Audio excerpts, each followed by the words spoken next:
여러분 안녕하세요. 피치 지오메트리에 대한 두 번째 비디오를 시작하겠습니다. 이전 비디오에서 피치 지오메트리에 대한 전반적인 설명을 진행하고 피치 지오메트리 중에서 리어 솔리드 X를 갖는 후륜 구동 차량의 스콧에 대해서 설명한 바가 있습니다. 이번 비디오에서는 프런트 솔리드 X를 갖는 전륜 구동 차량의 피치 지오메트리에 대해서 설명을 하겠습니다. 나머지 구동 타입과 다이브 및 라이즈에 대해서는 다음 비디오에서 설명할 예정입니다.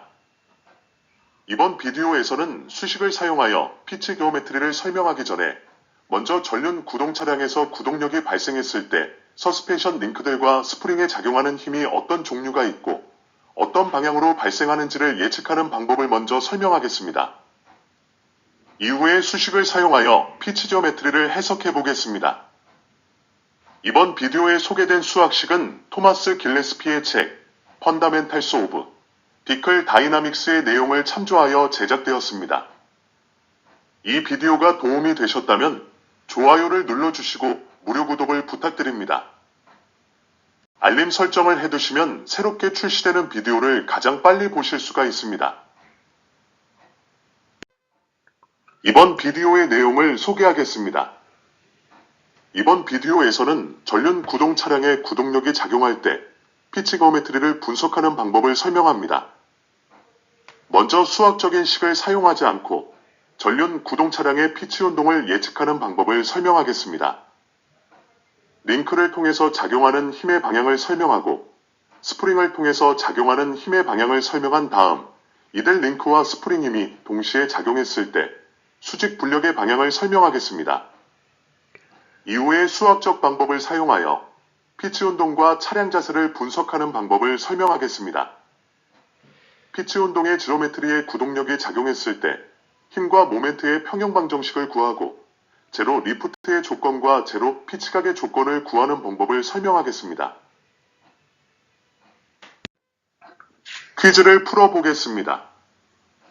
가상 반작용점이 지면보다 위에 있는 차량이 구동력을 받는 경우에 서스펜션 링크 힘, 스프링 힘 및 피치각을 맞게 표현한 것은 어떤 것일까요?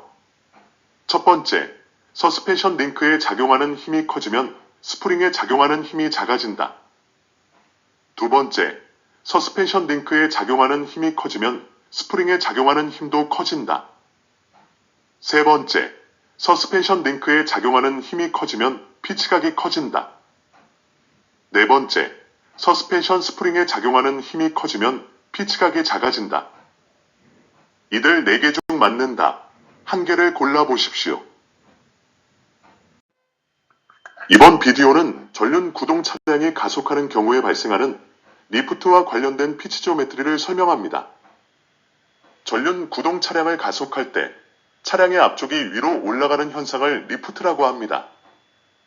일반적으로 차량을 가속하면 전륜 타이어 노면 접촉점에서 수평으로 발생하는 구동력이 무게중심보다 아래쪽에서 작용하기 때문에 차량의 바디의 앞쪽이 자연스럽게 들리고 뒤쪽이 내려가는 현상이 발생합니다.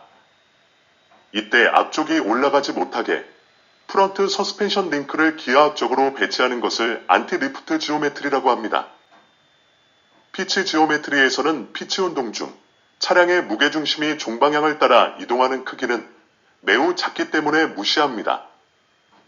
따라서 피치 운동 중 차량의 무게중심 이동에 따른 전륜과 후륜 사이의 하중 전달도 무시되며 전후 가속도에 따른 동적 하중 전달만을 고려합니다. 차량의 무게중심 이동을 무시하기 때문에 피치 운동 중 차량의 무게중심의 높이는 일정하다고 가정합니다. 또한 수학적인 복잡성을 피하기 위하여 언스프렁 질량을 무시하고 링크들의 무게 또한 무시합니다. 피치 지오메트리를 설명하는 모든 비디오에서 프런트 스프링 변이는 전축 스프링이 힘을 받아 변형할 때 실제 프런트 스프링 축을 따라 측정한 값이 아니고 프런트 휠 센터를 지나는 수직선상에서 측정한 값입니다. 마찬가지로 리어 스프링 변이도 후축 스프링이 힘을 받아 변형할 때 실제 리어 스프링 축을 따라 측정한 값이 아니고 리어 휠 센터를 지나는 수직선상에서 측정한 값입니다. 또한 KF는 프런트 휠 레이트를, KR은 리어 휠 레이트를 나타냅니다. 피치 지오메트리는 바이시클 모델을 사용하므로 이들 휠 레이트는 좌, 우 휠 레이트를 합한 값입니다.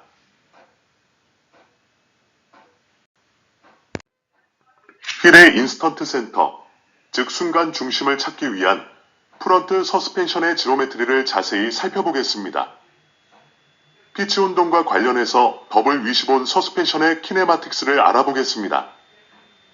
그림에서 어퍼암의 점 1, 점 2는 스프렁 질량에 장착이 되어 있고 점 3은 언스프렁 질량인 너클 앤 허브 어셈블리에 붙어 있습니다. 마찬가지로 로암의 점 4, 점 5는 스프렁 질량에 장착이 되어 있고 점 6은 언스프렁 질량인 너클 앤 허브 어셈블리에 붙어 있습니다. 바디에 대해서 휠이 상대 운동을 하면 점 3은 점 1과 점 2를 잇는 선의 직각으로 움직이고 점 6은 점 4와 점 5를 잇는 선에 대해서 직각으로 움직입니다. 점 1, 점 2, 그리고 점 3의 세 점을 포함하는 평면이 해당 휠 센터를 포함하는 수직 종단면과 만나는 선을 찾고 다음에 점 4, 점 5, 그리고 점 6의 세 점을 포함하는 평면이 해당 휠 센터를 포함하는 수직 종단면과 만나는 선을 찾습니다. 이들 두 개의 직선이 만나는 점이 SF이고 기구학적인 관점에서 보면 바디에 대한 전륜 휠의 순간 중심 혹은 전륜 휠에 대한 바디의 순간 중심입니다. 이렇게 구한 점 SF를 프런트 서스펜션의 버추얼 리액션 포인트 혹은 가상 반작용점이라고 합니다. 리어 서스펜션에서도 같은 방법으로 분석을 하면 리어 어퍼암과 로어암을 공유하는 리어 휠의 버추얼 리액션 포인트 SR을 그림과 같이 구할 수 있습니다. 그러나 전륜 구동 차량이 가속할 때는 리어 타이어의 구동력이 발생하지 않기 때문에 리어 서스펜션 링크들을 통해서 작용하는 힘이 제로가 됩니다.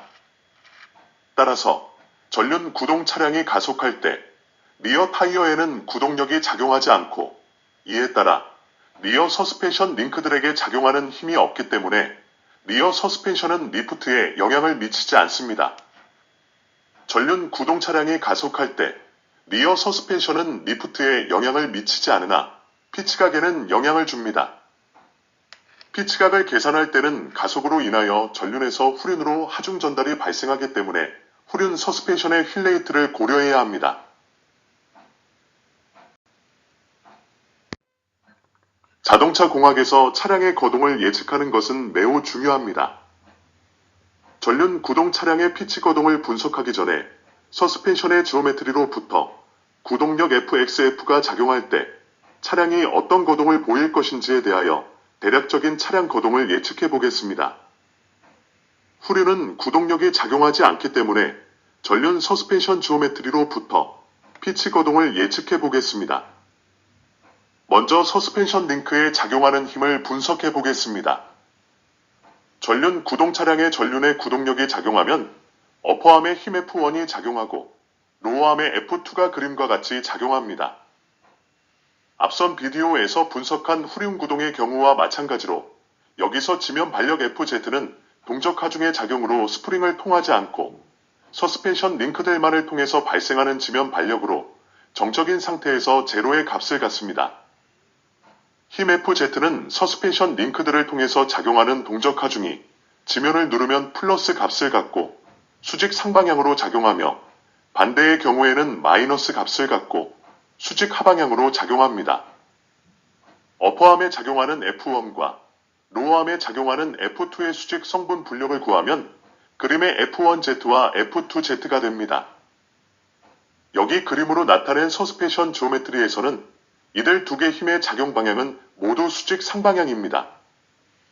따라서 서스펜션 링크들을 통한 동적 하중에 대한 지면 반력 FZ 값은 마이너스이고 수직 하방향이라는 것을 알 수 있습니다.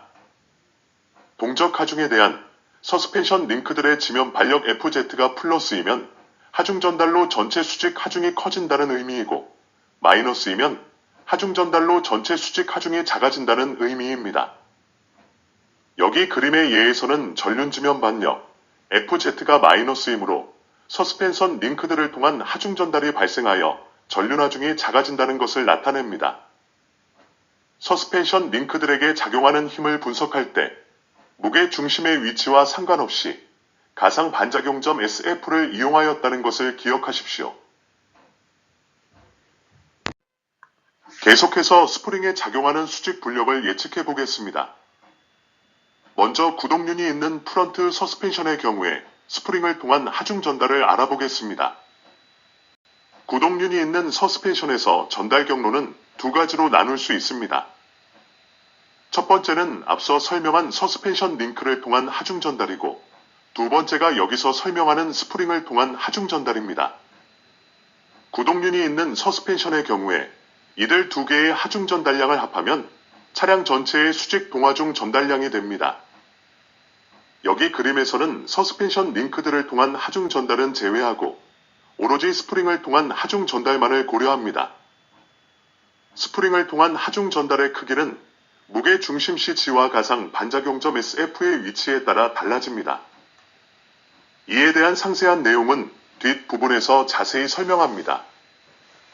현재 시판되는 대부분의 차량에서 스프링을 통해서 전달되는 수직 동하중 델타 WF는 차량 앞쪽을 올리는 방향으로 작용합니다.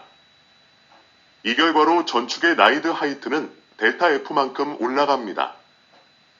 여기서 변이 델타 F는 범프일 때 플러스 값을 갖고 리바운드일 때 마이너스 값을 갖습니다.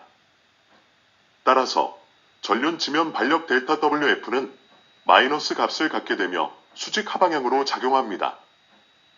동적 하중 델타 WF는 전륜 구동 차량에서 구동력 FXF가 발생했을 때 스프링을 통한 수직 동하중 전달량입니다. 앞선 비디오에서 분석한 후륜 구동의 경우와 마찬가지로 여기서 지면 반력 델타 WF는 수직 동하중의 작용으로 서스펜션 링크들을 통하지 않고 스프링만을 통해서 발생하는 지면 반력으로 정적인 상태에서 제로의 값을 갖습니다. 스프링에 작용하는 수직 동하중에 대한 지면 반력 델타 WF가 플러스이면 하중 전달로 전체 수직 하중이 커진다는 의미이고, 마이너스이면 하중 전달로 전체 수직 하중이 작아진다는 의미입니다. 여기 그림의 예에서는 전륜 지면 반력 델타 WF가 스프링을 통한 하중 전달이 발생하여 전륜 수직 하중이 작아진다는 것을 나타냅니다. 지금까지 분석한 서스펜션 링크들의 수직 불력과 스프링 수직 불력을 한꺼번에 분석해 보겠습니다. 차량의 구동력 FXF가 작용하여 가속도 AX가 발생했을 때 차량의 피치 운동을 예측해 보겠습니다. 가속도 AX로 차량이 가속될 때 차량 전체의 수직 동하중, 즉 전축에서 후축으로 하중 전달은 뉴턴의 제2법칙과 무게중심 CG의 높이 및 휠베이스를 사용하여 구할 수 있습니다. 차량 전체의 수직 동하중은 서스펜션 링크들이나 스프링과 상관없이 구동력 FXF가 정해지면 이에 상응하는 일정한 값을 갖습니다. 차량 가속으로 수직 동하중이 발생하면 전륜 수직 하중이 수직 동하중만큼 감소하고 후륜에 작용하는 수직 하중이 수직 동하중만큼 증가합니다. 이들 수직 동하중은 전륜에서 후륜으로 전달되는 하중 전달량을 나타냅니다. 여기서 WSF는 정지시 혹은 정속시 전체 전륜의 수직 하중이고, WSR은 정지시 혹은 정속시 전체 후륜의 수직 하중입니다. 플러스 델타 WF는 스프링을 통해서 작용하는 수직 동하중이 수직 상방향으로 작용한다는 것을 나타내고, 플러스 FZ도 마찬가지로 링크들을 통해서 작용하는 수직 동하중이 수직 상방향으로 작용한다는 것을 나타냅니다. 앞서 살펴본 바와 같이 이 그림의 예와 같은 서스펜션 지오메트리를 갖는 차량에서 전륜 구동 차량의 구동력이 작용하면 전축 서스펜션 어퍼암과 로어암에 작용하는 링크들의 수직 불력도 수직 상방향으로 작용하고, 스프링에 작용하는 스프링의 수직 불력도 또한 수직 상방향으로 작용합니다. 따라서 이 경우에 전륜에 작용하는 수직 동하중 반력은 마이너스이며 힘의 작용 방향이 수직 하방향이라는 것을 알 수 있습니다. 전체 수직 동하중 전달량은 스프링을 통한 하중 전달량 델타 WF에 서스펜션 링크들을 통한 하중 전달량 FZ를 합한 값입니다. 전륜에서는 이들 전체 하중 전달량만큼 수직 하중이 감소합니다. 한편 구동력을 발생시키지 않는 후륜에서는 수직 동하중이 스프링을 통해서 지면으로 전달되므로 후륜의 수직 하중은 증가합니다. 후륜에서 서스펜션 링크들을 통한 하중 전달이 없으므로 전축에서 후축으로 전달되는 전체 하중 전달량은 스프링을 통해서 작용하며 이 크기는 뉴턴의 제2법칙으로 구한 차량 전체의 수직 동하중과 동일합니다.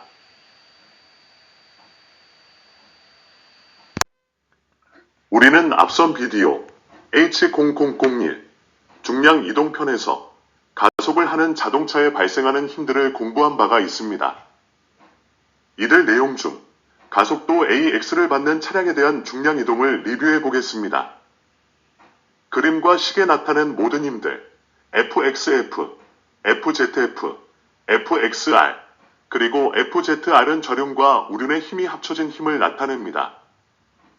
차량의 수평 방향으로 작용하는 힘들의 평형으로부터 식1을 구할 수 있고 수직 방향으로 작용하는 힘들의 평형으로부터 식2를 구할 수 있습니다. 또한 차량의 무게중심 C를 중심으로 가속 시 발생하는 모든 힘들에 대한 모멘트 평형으로부터 식3을 얻을 수 있습니다. 이들 3개의 식으로부터 가속 시 전륜에 작용하는 수직힘 FZF를 식4와 같이 구할 수 있고 후륜에 작용하는 힘 FZR을 식5와 같이 구할 수 있습니다. 식4의 우변 첫 번째 항은 정지시 혹은 정속시 전륜에 작용하는 하중이고 두 번째 항은 가속시 전륜의 무게가 감소하는 하중을 나타냅니다.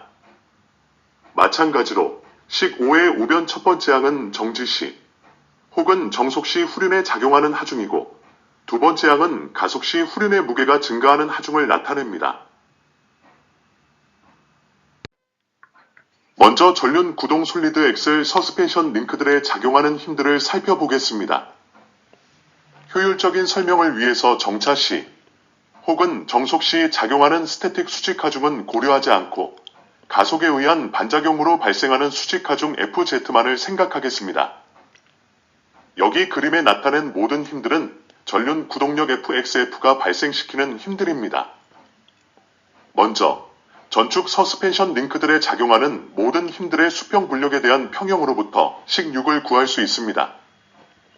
구동력 FXF는 어퍼암에 작용하는 힘 F1의 수평 성분과 로어암에 작용하는 힘 F2의 수평 성분과 평형을 이루어야 한다는 것을 식으로 나타내면 식6이 됩니다.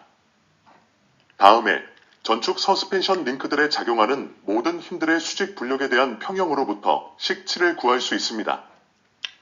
식7은 구동력 FXF의 반력으로 발생하는 어퍼암에 작용하는 힘 F1의 수직 성분과 로어암에 작용하는 힘 F2의 수직 성분은 전륜의 수직력 FZ와 평형을 이루어야 한다는 것을 식으로 나타낸 것입니다. 언급한 바와 같이 FZ는 스태틱 하중을 포함하지 않으며 오직 구동력 FXF에 의하여 발생하는 반력으로 나타나는 힘입니다.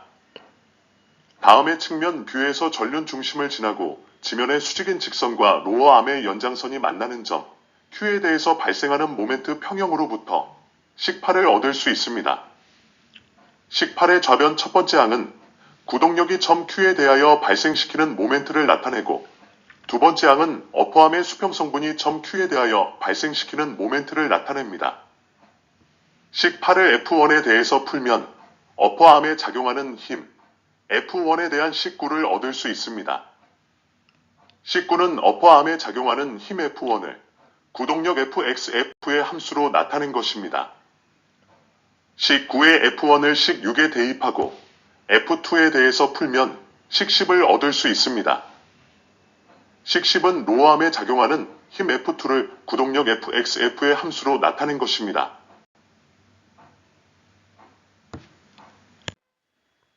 계속해서 등가 트레일링암의 개념에 대해서 살펴보겠습니다. 위시본 서스펜션 링크들을 비롯한 모든 서스펜션 링크들은 피칭 운동 중 어느 한순간에 대해서 버추얼 리액션 포인트를 이용하여 등가 트레일링암으로 대체할 수 있다는 것을 이전 비디오 H0081 피치 지오메트리 파트 1 리어 솔리드 엑셀에서 설명한 바가 있습니다. 전륜 프런트 서스펜션에 대해서도 프런트 서스펜션 링크들을 버추얼 리액션 포인트를 이용하여 등가 트레일링암으로 대체할 수 있습니다. 앞서 구한 바 있는 어퍼암에 작용하는 힘 F1을 나타내는 식9와 로어암에 작용하는 힘 F2를 나타내는 식10을 식7에 대입하고 FZ에 대해서 풀면 식 11을 얻을 수 있고, 이를 다시 정리하면 식 11을 얻을 수 있습니다.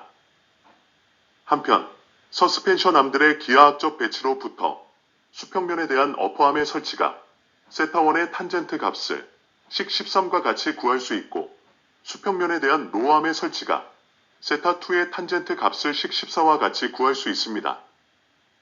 이같이 구한 식 13과 식 14를 식 12에 대입하면 식 15를 얻을 수 있습니다. 식 15로부터 구동력, FXF에 대한 수직력, FZ의 비율은 타이어 노면 접촉점, A와 프런트 서스펜션의 가상 반작용점, SF를 잇는 직선의 수평 성분 D에 대한 수직 성분, E의 비율과 같다는 것을 나타내주고 있습니다. 식 15에서 마이너스 9는 버추얼 리액션 포인트가 지면보다 위쪽에 있고 전륜보다 뒤쪽에 있으며, 이 경우에 링크 포스 FZ에 대한 지면 반력의 방향이 원래 설정했던 수직 상방향이 아니라 수직 하방향이라는 것을 말해주고 있습니다. 이와 같은 사실은 전륜 구동 솔리드 엑셀에 연결된 어퍼암과 로어암은 똑같은 가상 반작용점을 갖고 솔리드 엑셀의 강체로 연결된 한 개의 트레일링 암으로 대체할 수 있다는 것을 말해주고 있습니다. 식 11에 나타낸 바와 같이 힘 FZ는 구동력 FXR이 후륜에 작용했을 때 모든 링크들에 작용하는 힘들의 수직 성분들의 합력에 대한 지면 반력입니다.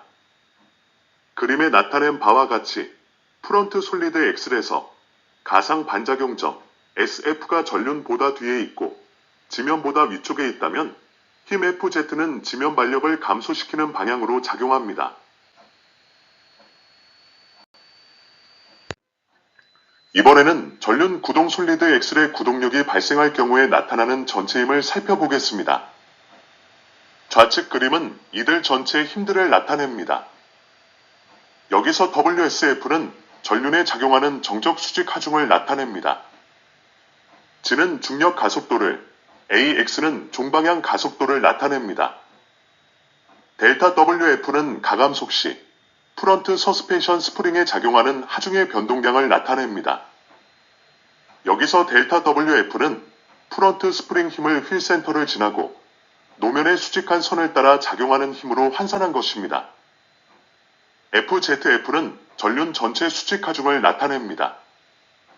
전륜에 작용하는 전체 수직력 FZF는 정적 수직 하중 WSF와 전체 수직 동하중을 합하여 식 16과 같이 나타낼 수 있습니다. 식 16의 오른편 두 번째 항은 전륜에 작용하는 수직 동하중을 나타냅니다. 식 16에서 수직 동하중의 부호가 마이너스인 이유는 구동력 FXF가 작용할 때 전륜의 수직 하중이 수직 동하중만큼 감소한다는 의미입니다. 한편 앞서 구한 식 15를 구동력 FXF에 대해서 정리하면 식 17을 얻을 수 있습니다. 우리가 구하고자 하는 것은 전륜 구동력과 동적 힘, 그리고 전륜 스프링에 작용하는 힘의 변동량, 델타 WF의 관계를 구하는 것입니다. 전륜 구동 솔리드 X를 갖는 차량에 대하여 프런트 휠 센터 기준으로 프런트 스프링 변이를 구해보겠습니다. 이를 위해서 앞서 언급한 전륜 구동력 FXF와 수직 동하중, 그리고 프런트 스프링에 작용하는 힘의 변동량, 델타 WF의 관계를 구할 필요가 있습니다. 여기서 델타 WF는 프런트 스프링 힘을 휠 센터를 지나고 노면의 수직한 선을 따라 작용하는 힘으로 환산한 것입니다. 버추얼 리액션 포인트 SF에 대하여 모멘트를 계산하면 식 18을 얻을 수 있습니다. 델타 WF에 대하여 식 18을 정리하면 식 19를 얻을 수 있습니다. 한편 프런트 휠 센터의 수직으로 작용하는 힘 델타 WF는 프런트 서스펜션 휠 레이트와 프런트 휠 센터 기준 스프링 수직 변이를 사용하여 식 20과 같이 나타낼 수 있습니다. 휠 센터 기준 스프링 수직 변이는 실제 스프링 축을 따라 측정한 값이 아니고 휠 센터에서 수직으로 측정한 값으로 스프링에 기인하는 변이를 의미합니다. 식 20에서 KF는 프런트 휠 레이트를 나타내고 델타 F는 전륜 휠 센터를 지나는 수직선을 따라 측정한 프런트 스프링에 기인하는 변이를 나타냅니다. 식 20의 첫 번째 항은 가속도가 AX일 때 차량 전체의 수직 동화중을 나타내고, 두 번째 항은 프런트 서스펜션 링크들에 작용하는 힘의 수직 성분을 나타냅니다. 후륜에는 구동력이 작용하지 않기 때문에 힘 FXFED는 차량 전체의 서스펜션 링크들에게 작용하는 힘을 나타냅니다. 식 20으로부터 스프링 하중의 변동력 델타 WF는 수직 동화중 WHGLAX와 링크포스 FXFED의 차이 값이라는 것을 알 수 있습니다. 또한 식 20으로부터 차량 전체의 수직 동화중이 링크들에 작용하는 힘보다 크면 스프링 힘 KF 델타 F는 음수이며 전륜 수직 하중이 작아지는 방향으로 작용한다는 것을 알 수 있습니다. 델타 F는 범프에서 플러스, 리바운드에서 마이너스 값을 갖습니다.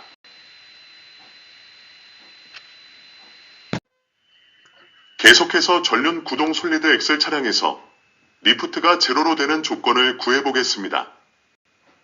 전륜 구동 차량에서 구동력이 작용할 때 프런트 서스펜션 스프링의 수직 동화중이 작용하지 않으면 리프트는 제로가 됩니다. 또한 휠을 기준으로 전륜과 후륜의 스프링 변이를 구하면 전륜 구동 솔리드 엑셀에서 구동력이 발생할 때 피치각을 제로로 만드는 조건을 구할 수 있습니다. 프런트 휠 센터를 기준으로 전륜의 스프링 변이는 식 20으로 구하였으며, 리어 휠 센터 기준으로 후륜의 스프링 변이도 앞서 구한 후륜 스프링 하중의 변동량 델타 WR을 사용하여 식 21로부터 구할 수 있습니다. 여기서 델타 WR은 리어 스프링 힘을 휠 센터를 지나고 노면의 수직한 선을 따라 작용하는 힘으로 환산한 것입니다. 식 21에서 KR은 리어 휠레이트를 나타내며 델타 R은 후륜 휠 센터를 지나는 수직선을 따라 측정한 리어 스프링에 기인하는 변이를 나타냅니다. 먼저 전륜 구동 차량에서 리프트가 제로로 되는 조건을 알아보겠습니다. 식 20으로부터 리프트가 제로로 되는 서스펜션의 기하학적 조건을 구할 수 있습니다. 리프트가 제로로 되기 위해서는 프런트 스프링에 작용하는 힘이 제로가 되어야 하므로 식 21을 만족해야 합니다. 따라서 식 20으로부터 식 23을 구할 수 있습니다. 구동력 FXF는 식 18로 나타낼 수 있으므로 식 18의 FXF를 식 23에 대입하여 정리하면 식 24를 얻을 수 있습니다. 식 24가 성립하기 위해서는 괄호 안의 수식이 제로가 되어야 하므로 리프트가 제로로 되기 위한 조건을 나타내는 식 25를 얻을 수 있습니다. 전륜 구동 솔리드 엑셀의 경우에 리프트를 제로로 만들기 위해서 어떠한 지오메트리가 필요한지 알아보겠습니다. 앞서 구한 식 25로 나타낸 조건으로부터 리프트를 제로로 만들기 위한 지오메트리를 여기 그림과 같이 나타낼 수 있습니다. 점 G는 무게 중심 C를 포함하고 지면과 평행한 수평선이 후륜 타이어 노면 접촉점 B를 지나는 수직선과 만나는 점입니다. 피치 지오메트리는 바이시클 모델을 기준으로 분석됩니다. 좌우 휠에 작용하는 힘들은 차량의 중앙 종단면에서 하나의 힘으로 합쳐집니다. 차량의 무게중심은 차량 중앙 종단면에 있다고 가정합니다. 검은색 경사선은 전륜 타이어 노면 접촉점 A와 점 G를 잇는 직선입니다. 점 A와 점 G 사이의 경사진 직선상에 가상 반작용점 SF가 존재한다면 삼각형의 닮은 꼴의 성질에 따라 L에 대한 H의 비율은 D에 대한 E의 비율과 항상 같은 값을 갖게 되므로 식 25를 만족합니다. 따라서 프런트 서스펜션의 가상 반작용점 SF가 여기에 나타낸 검은색 직선상의 어느 곳에 존재한다면 이 차량은 가속 시 리프트가 발생하지 않습니다. 가속 시 리프트가 발생하지 않는다는 것이 피치각이 제로라는 것은 아닙니다. 리프트와 피치각의 관계를 살펴보겠습니다. 전륜 구동 솔리드 X를 갖는 차량의 리프트와 피치각이 서스펜션 지오메트리와 어떤 관계가 있는지 그림으로 알아보겠습니다. 전륜 구동 솔리드 X에서 구동력이 작용하여 리프트가 제로로 되었을 때 리프트와 피치각의 관계를 알아보겠습니다. 리프트가 제로라는 것은 프런트 휠 센터 기준 스프링 수직 변이가 제로라는 의미이고 프런트 라이드 하이트가 변하지 않았다는 것을 의미합니다.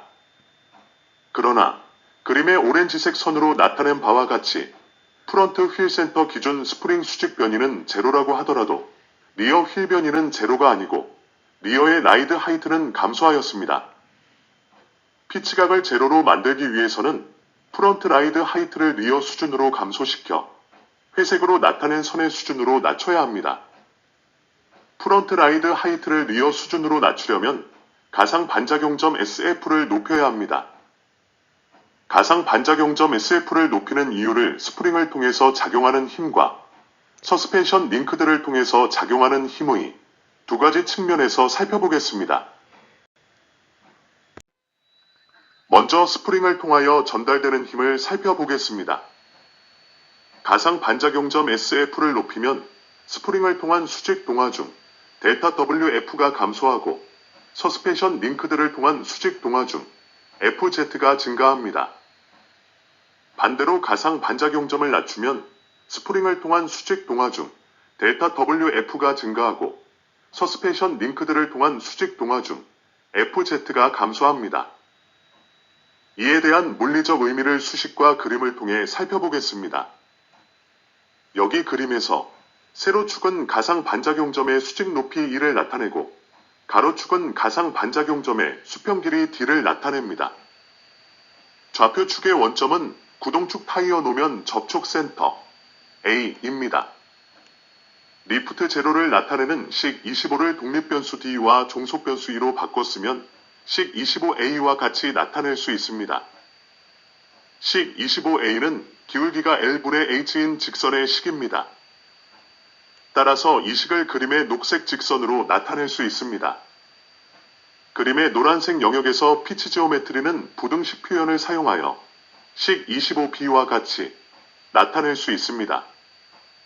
식 25B에서 가상 반작용점 SF의 높이 ELE 증가함에 따라 구동륜이 있는 서스펜션 링크들의 힘 FZ의 절대값이 증가합니다. 차량 전체 수직 동화중은 일정하기 때문에 스프링 힘 델타 WF의 절대값이 감소합니다. 노란색 영역에서 스프링 힘 델타 WF와 서스펜션 링크들의 힘 FZ는 같은 방향으로 작용합니다. 계속해서 녹색 직선 위의 영역에서 피치 지오메트리를 알아보겠습니다. 녹색 직선 위의 영역에서 피치 지오메트리는 부등식 표현을 사용하여 식 25C와 같이 나타낼 수 있습니다. 식 25C에서 가상 반작용점 SF의 높이 EH가 증가함에 따라 구동륜이 있는 서스펜션 링크들의 힘 FZ의 절대값이 차량 전체 수직 동화중의 크기를 넘어서 증가합니다. 이 경우에 차량 전체 수직 동화중은 일정하기 때문에 스프링 힘 델타 WF의 작용 방향이 반대로 바뀌고 가상 반작용점이 위로 올라갈수록 절대값은 증가합니다. 녹색 선 위의 영역에서 스프링 힘 델타 WF와 서스펜션 링크들의 힘 FZ의 힘은 서로 다른 방향으로 작용합니다.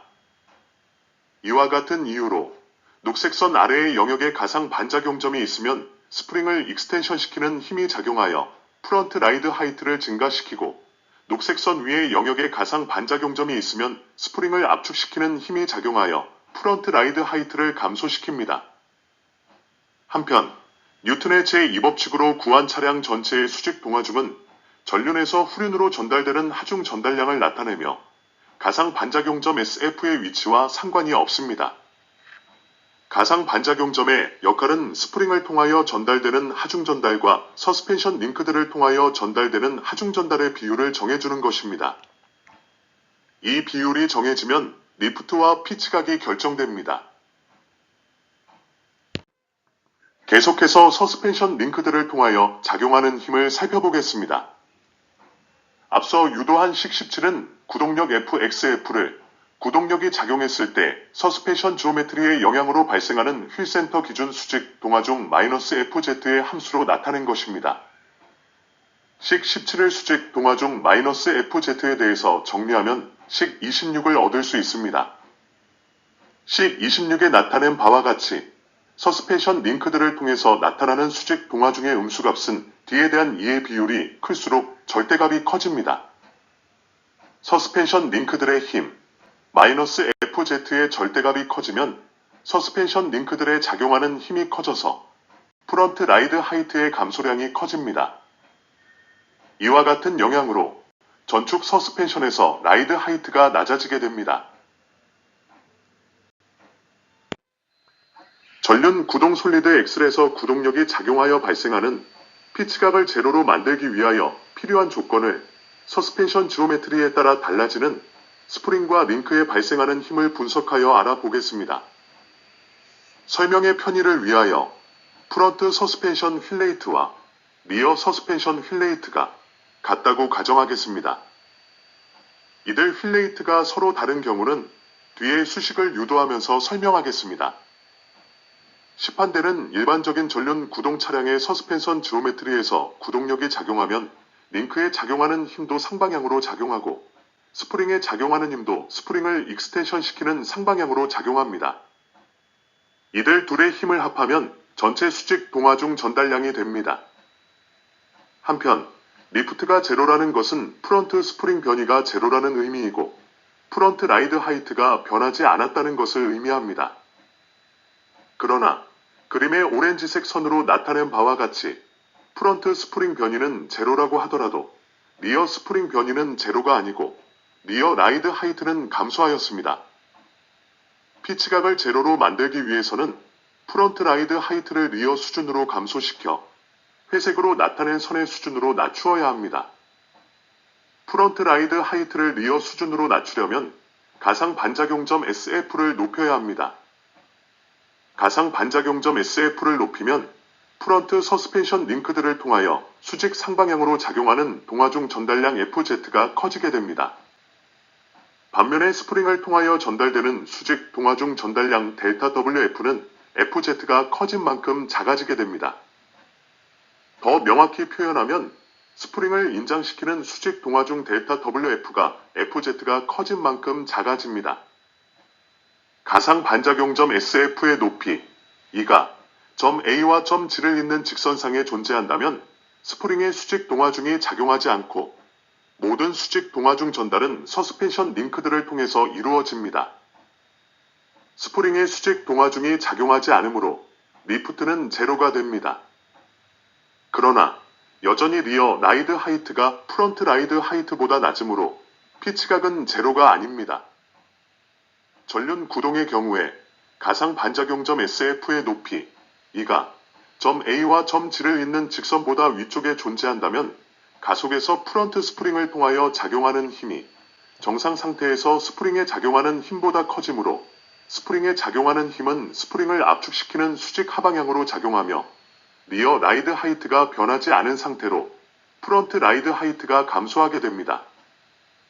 가상 반작용점 SF가 높아질수록 스프링을 압축시키려는 힘이 커지고 프런트 라이드 하이트가 감소합니다. 스프링을 압축시키려는 힘이 커지는 만큼 전륜 서스펜션 링크들을 통한 수직 동화 중 전달량은 커집니다. 이와 같은 사실을 이용하면 피치각이 제로가 되도록 프런트 라이드 하이트를 감소시킬 수 있는 가상 반작용점 위치를 찾을 수 있습니다. 이와 같은 사실을 기억하고 피치각을 살펴보겠습니다. 전륜 구동 솔리드 X를 갖는 차량이 가속될 때 피치각을 구해보겠습니다. 전륜과 후륜의 휠 변이를 구하면 전륜 구동 솔리드 X에서 구동력이 발생할 때의 피치각을 구할 수 있습니다. 프런트 서스펜션에 대해서 전륜의 휠 변이는 식 20으로 구한 바가 있었으며 리어 서스펜션에 대해서 후륜의 휠 변이도 앞서 구한 후륜 스프링 하중의 변동량 델타 WR을 사용하여 식 21로부터 구할 수 있었습니다. 식 21에서 KR는 리어 휠레이트를 나타내며 델타 R은 후륜 휠 센터를 지나는 수직선을 따라 측정한 리어 스프링에 기인하는 변이를 나타냅니다. 피치각 파이 P가 작을 때는 탄젠트 파이 P는 파이 P와 같다는 근사식을 사용할 수 있습니다. 이때 파이 P는 라디안 단위입니다. 식 20을 프런트 휠 변이 델타 F에 대해서 정리하고 식 21일 후륜 휠센터 기준 리어 스프링 변이 델타 R에 대해서 정리한 다음 이들 두 변이 값들을 식 27의 두 번째 식에 대입하면 전륜 구동 솔리드 X에서 구동력이 작용할 때 피치각 파이 P를 식 27의 세 번째 식과 같이 구할 수 있습니다. 여기서 스프링 변이는 범프에서 양의 값을 갖고 리바운드에서 음의 값을 갖습니다. 식 27을 다시 정리하면 피치각 파이 P를 식 28과 같이 나타낼 수 있습니다. 식 28로 나타낸 피치각 파이 P는 우리가 예상한 바와 같이 가속도와 질량, 그리고 프런트와 리어 휠레이트와 프런트 서스펜션 링크가 갖는 지오메트리의 함수로 나타낼 수 있다는 것을 알려주고 있습니다. 식 28의 의미를 자세히 살펴보겠습니다. 전륜 구동과 후륜 구동 솔리드 X를 갖는 차량이 가속할 때 발생하는 피치각을 같이 살펴보겠습니다. 피치각을 나타내는 식 28의 괄호 안의 수식은 전축 서스펜션의 거동을 예측하는데 중요한 정보를 제공합니다. 괄호 안의 첫 번째와 두 번째 항들은 서스펜션 링크 힘과 상관없이 전축과 후축의 휠레이트에 관련된 성분입니다. 이들 두 항들로부터 무게 중심이 높아지고 휠베이스가 작아질수록 피치각은 커진다는 것을 알 수 있습니다. 또한 휠레이트가 작을수록 피치각이 커진다는 것을 알 수 있습니다. 마지막 항은 서스펜션 링크 지오메트리와 프런트 서스펜션 강성이 모두 관련되어 있습니다. D에 대한 E의 비율이 커질수록 피치각은 작아집니다. 괄호 안의 마지막 항에 전륜 휠레이트 KF가 분모에 포함되어 있는 이유는 전륜 휠레이트 KF가 작아질수록 서스펜션 링크 지오메트리의 영향, 즉 D에 대한 E의 비율의 영향이 커지고 피치각이 작아지기 때문입니다. 전륜 구동 차량의 피치각을 나타내는 식 28은 이전 비디오에서 설명한 바 있는 후륜 구동 차량의 피치각식과 똑같은 형태를 가지고 있습니다. 전륜 구동 차량의 피치각을 나타내는 식 28에서 KF와 KR을 서로 맞바꾸면 이전 비디오에서 설명한 바 있는 후륜 구동 차량의 피치각 식 29가 됩니다. 식 28과 식 29로 부터 차량의 피치각은 구동륜이 있는 축의 서스펜션 강성에 큰 영향을 받는다는 것을 알 수 있습니다.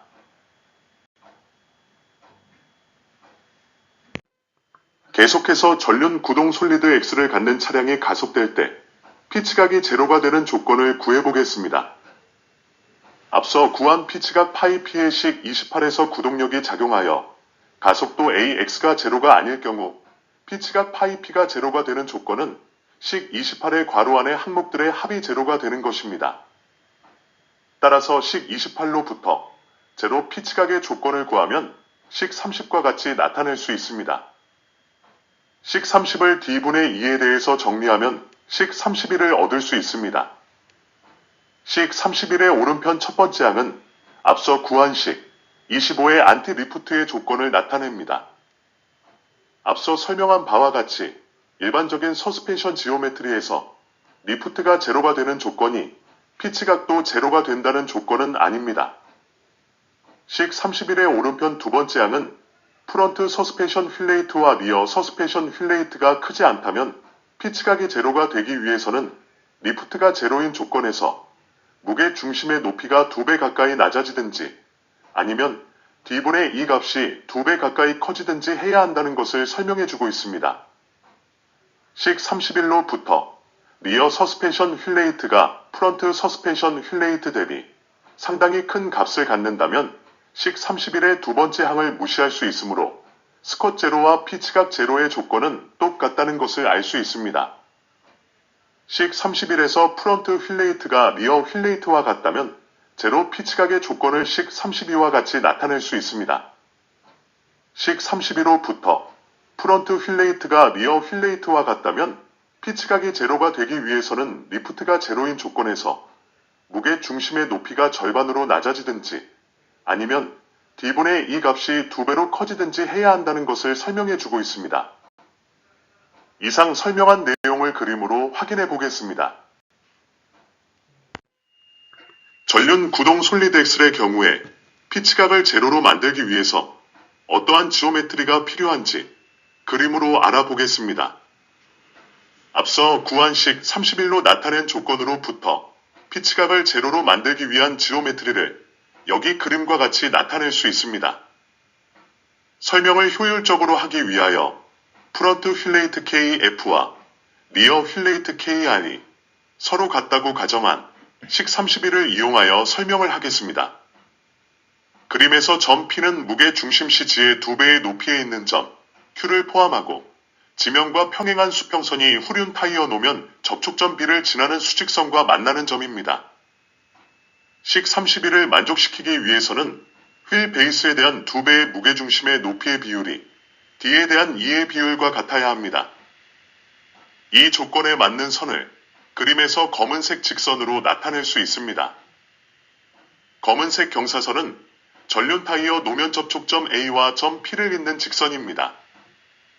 점 A와 점 P 사이의 경사진 직선상에 가상 반작용점 SF가 존재한다면 삼각형의 닮은 꼴의 성질에 따라 L에 대한 EH의 비율은 D에 대한 E의 비율과 항상 같은 값을 갖게 되므로 식 31을 만족합니다. 따라서 프런트 서스펜션의 가상 반작용점 SF가 여기에 나타낸 검은색 직선상 어느 곳에 존재한다면 이 차량은 가속 시 피치각 제로의 자세를 유지할 수 있습니다. 앞서 설명한 바와 같이 전륜 구동에서 구동력이 작용할 경우에 피치각 제로의 자세를 유지하기 위해서는 리어 라이드 하이트가 감소한 만큼 프런트 라이드 하이트도 따라서 감소해야 하기 때문에 피치각 제로의 최종 차량 자세는 프런트와 리어의 라이드 하이트가 모두 감소할 수밖에 없으며 최종적으로 회색선으로 표시한 자세가 됩니다. 이전 비디오에서 설명한 바 있는 후륜 구동 차량에서 구동력이 작용할 때 피치각을 제로로 만들기 위해서는 가상 반작용점 SR을 높여서 차량의 라이드 하이트를 높여야 한다는 것을 설명한 바가 있습니다. 그러나 전륜 구동 차량에서 구동력이 작용할 때 피치각을 제로로 만들기 위해서는 가상 반작용점 SF를 높여서 차량의 프런트 라이드 하이트를 낮추어야 합니다. 구동력이 작용할 때 후륜 구동 차량에서 가상 반작용점을 높이면 리어 라이드 하이트가 증가하고 전륜 구동 차량에서 가상 반작용점을 높이면 프런트 라이드 하이트가 감소합니다. 전륜 구동 차량의 피치 지오메트리에 대한 내용을 간단히 정리해 보겠습니다. 앞서 설명한 리프트 제로 좌표계를 사용하여 피치각 제로 조건을 파란색 직선을 나타내는 식 32A로 표현할 수 있습니다. 파란색 직선 아래와 녹색 직선 위의 영역에서 피치 지오메트리는 부등식 표현을 사용하여 식 32B와 같이 나타낼 수 있습니다. 같은 방법으로 파란색 직선 위에 있는 영역에서 피치 지오메트리는 부등식 32C로 나타낼 수 있습니다.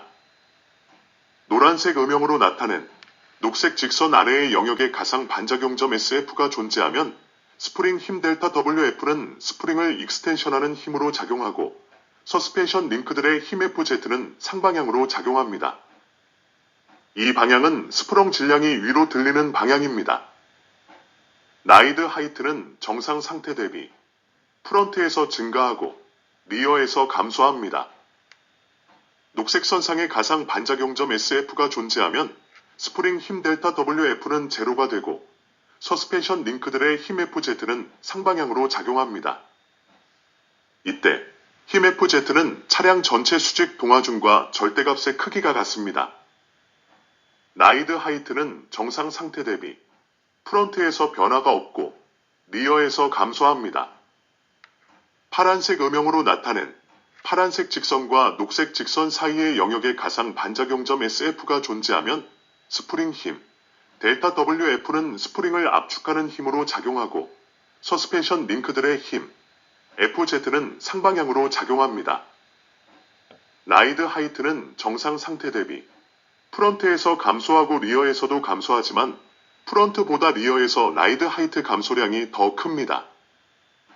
파란색 선상의 가상 반작용점 SF가 존재하면 절대값으로 스프링 힘 델타 WF는 서스펜션 링크들의 힘의 절반이 되고 스프링을 압축하는 힘으로 작용합니다.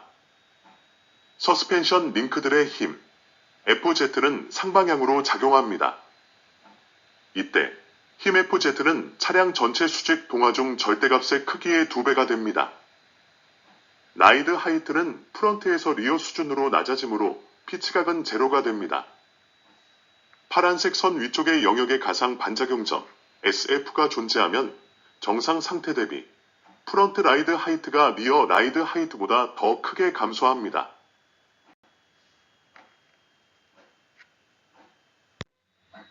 퀴즈를 풀어보겠습니다. 가상 반작용점이 지면보다 위에 있는 차량이 구동력을 받는 경우에 서스펜션 링크 힘, 스프링 힘 및 피치각을 맞게 표현한 것은 어떤 것일까요? 첫 번째, 서스펜션 링크에 작용하는 힘이 커지면 스프링에 작용하는 힘이 작아진다. 올바른 설명입니다.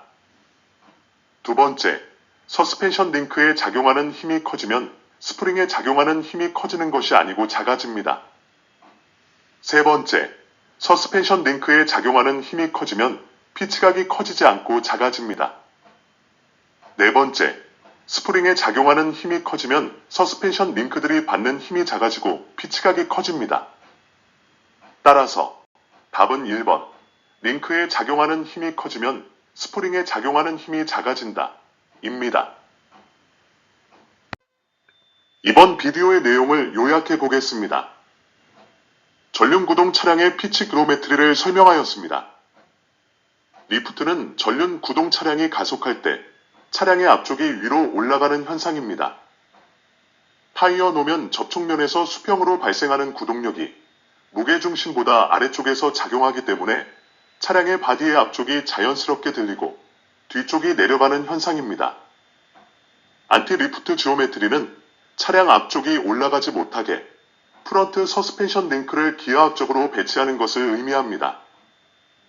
피치 운동의 분석에서 수학적인 복잡성을 피하기 위하여 다음과 같은 가정이 필요합니다. 피치 운동 중 차량의 무게중심이 종방향을 따라 이동하는 크기는 매우 작기 때문에 무시합니다. 언스프렁 질량과 링크들의 질량은 무시합니다. 전후 가속도에 따른 동적 하중 전달만을 고려합니다. 차량의 무게중심의 높이는 일정하다고 가정합니다. 가상 반작용점, 즉 버추얼 리액션 포인트는 기구학적인 관점에서 보면 바디에 대한 전륜 휠의 순간 중심 혹은 휠에 대한 바디의 순간 중심입니다. 휠에 존재하는 임의의 점에서 가상 반작용점을 지나는 모든 힘들은 휠 혹은 스프렁 질량을 회전시키지 못합니다. 프런트 솔리드 엑셀에서 가상 반작용점이 전륜보다 뒤에 있고 지면보다 위쪽에 있다면 전륜 구동력이 작용할 때 라이드 하이트를 감소시키는 힘이 서스펜션 링크에 발생합니다. 전륜 구동 솔리드 엑셀에서 구동력이 작용하여 리프트 제로가 되었을 때 차량 자세를 설명하였습니다. 제로 리프트는 프런트 스프링 변이가 제로라는 의미이며 프런트 라이드 하이트가 변하지 않았다는 것을 의미합니다. 리프트가 제로라면 프런트 스프링 변이는 제로이지만 리어 스프링 변이는 제로가 아니고 감소합니다. 제로 피치각을 만드는 방법을 설명하였습니다. 제로 피치각을 만들기 위해서는 프런트 라이드 하이트를 리어 라이드 하이트 수준으로 낮추어야 합니다. 이를 위해서 가상 반작용점을 높여야 합니다. 가상 반작용점을 높이면 서스펜션 링크 힘에 대한 지면 발력이 하방향으로 증가하여 라이드 하이트가 감소합니다. 전축 및 후축 서스펜션 휠레이트가 같을 때 제로 피치각을 만드는 방법을 설명하였습니다. 리프트 제로 조건에서 무게 중심의 높이를 절반으로 낮추든지 아니면 리프트 제로 조건에서 가상 반작용점의 수평 성분에 대한 수직 성분의 비율을 2배로 높입니다. 전륜 구동에서 구동력이 작용할 경우에 피치각 제로가 되는 자세의 조건을 설명하였습니다. 리어 라이드 하이트가 감소한 만큼 프런트 라이드 하이트도 따라서 감소해야 합니다. 따라서 프런트와 리어의 라이드 하이트가 모두 같은 크기로 감소해야 합니다. 구동력이 작용할 때 가상 반작용점과 피치각의 관계를 설명하였습니다. 전륜 구동 차량의 경우에 피치각 제로를 만들기 위해서는 가상 반작용점을 높여서 프런트 라이드 하이트를 낮추어야 합니다. 전륜 구동 차량에서 가상 반작용점을 높이면 전륜 라이드 하이트가 감소합니다. 후륜 구동 차량의 경우에 피치각 제로를 만들기 위해서는 가상 반작용점을 높여서 리어 라이드 하이트를 높여야 합니다. 후륜 구동 차량에서 가상 반작용점을 높이면 후륜 라이드 하이트가 증가합니다. 가상 반작용점의 위치와 수직 하중 전달의 관계를 설명하였습니다. 가상 반작용점을 높이면 스프링을 통한 수직 동하중이 감소하고 서스펜션 링크들을 통한 수직 동하중이 증가합니다. 가상 반작용점을 낮추면 스프링을 통한 수직 동하중이 증가하고 서스펜션 링크들을 통한 수직 동하중이 감소합니다. 전륜 구동 차량에서 가상 반작용점 위치의 물리적 원리를 설명하였습니다. 구동륜의 타이어 노면 접촉 센터 기준으로 가상 반작용점의 수평 위치에 대한 수직 위치의 비율을 SR이라 하고 휠베이스에 대한 무게중심 높이의 비율을 CR이라 하면 이로부터 라이드 하이트의 변화를 알 수 있습니다. SR이 CR보다 작으면 프런트 라이드 하이트가 증가하고 리어 라이드 하이트가 감소합니다. SR이 CR과 같으면 라이드 하이트는 프런트에서 변하지 않고 리어에서 감소합니다. 이때 리프트는 제로가 됩니다. SR이 2CR보다 작고 CR보다 큰 경우에는 라이드 하이트가 프런트와 리어에서 같이 감소하나 리어 감소량이 더 큽니다. SR이 2CR과 같은 경우에는 라이드 하이트가 프런트와 리어에서 똑같은 크기로 감소하며 이때 피치각은 제로입니다.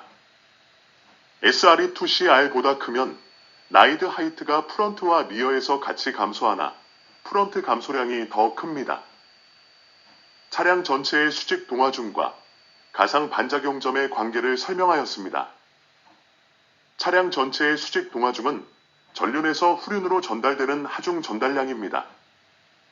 차량 전체의 수직 동하중 전달량은 가상 반작용점의 위치와 상관이 없습니다.